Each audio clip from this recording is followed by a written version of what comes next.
Hey everybody, Steven here, and welcome back to another Destiny 2 video. And in this video, I want to talk to you about glowing feet in Destiny 2, familiar old maps, and prepping for the beta of Destiny 2.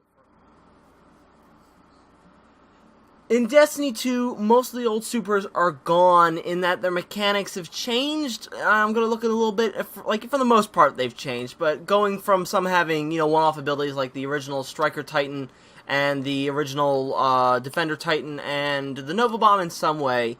They originally were just one-off abilities. You just pop the super, done, you did something, and you moved on.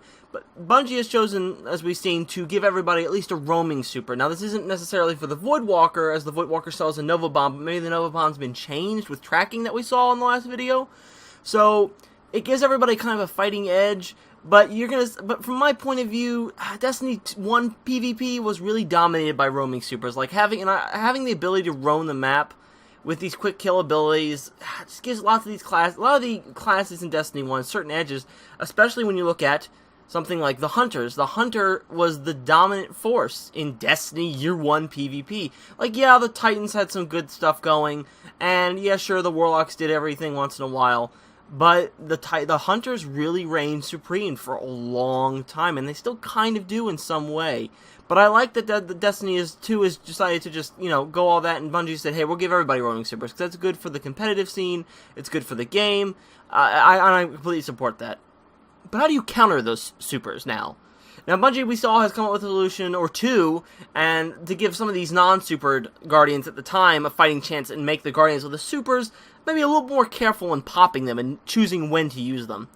And we've seen that on top of the PvP screen, each team can now see the supers on both teams, and how they're going along, and how they're charging, and when they're going to pop them, so that enemy teams can coordinate and actually say, hey, they've got two supers, and they might pop them, we got to be ready, or they pop the super, and we have to get ready to dodge it, or get ready to track it down.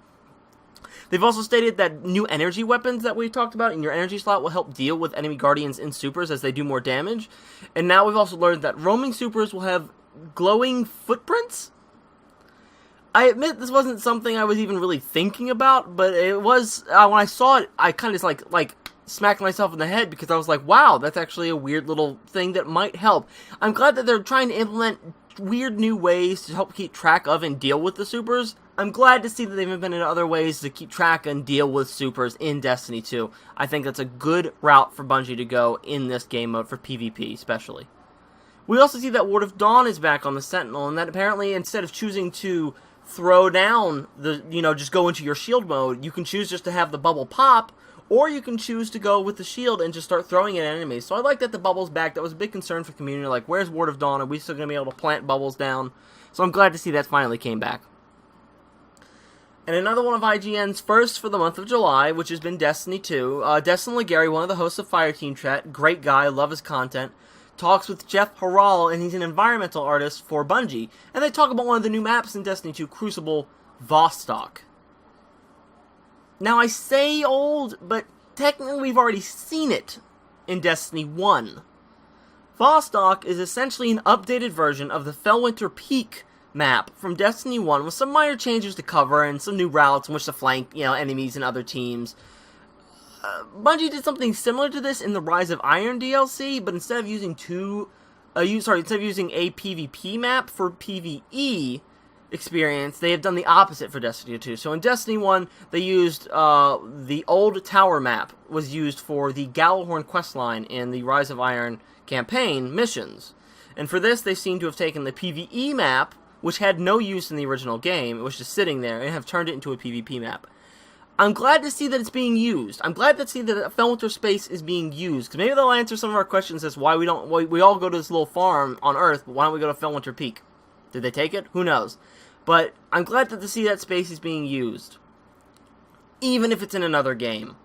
Like, I'm very disappointed that they didn't choose to do this in Destiny 1, and they never used it for anything. I just hope we don't see too many old areas just recycled into Destiny 2. I really don't want to see too much more, like, oh, you remember when you went to the tower, and this one area in the tower that nobody used? Well, guess what? It's a PvP area now. It's like, great. So hopefully we don't see too much of that. I would really like to see new content.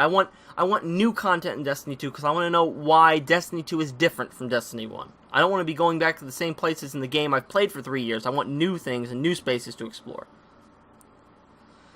And to close out the video, I'm going to talk about just prepping for the Destiny 2 beta, and in just a couple days it's going to launch. The Destiny 2 beta will launch, and the people with access first will be the people who pre-ordered on the PS4 on the 18th of July. Xbox pre-orders will gain access on the 19th, and then the game will officially be open to everyone on the 21st of July, and the beta will run until about the 23rd. And if you pre-ordered, then Bungie has put up on their little weekly update, which I'll link in the description below, what you'll need to do to download the game and get ready to play. Now, before I go, remember that for Bungie, this is a test run, and they stated it in the same link article, which I linked for prepping for the Destiny 2 beta. This is a test run for most of the game's functions, so expect, dropouts, crashes, error codes, all that jazz from Destiny 1 that everyone loves so much. You'll see a lot of rabbits and weird animals and, I don't know, we'll get chair error codes and furniture when they start running out of stuff. But that's all for the moment, guys. This is going to be probably a little short video, but I was just really looking forward to the beta. If you're going to be on Xbox for the beta, hopefully I'll see you in-game, but until then, I'll keep in touch. Bye.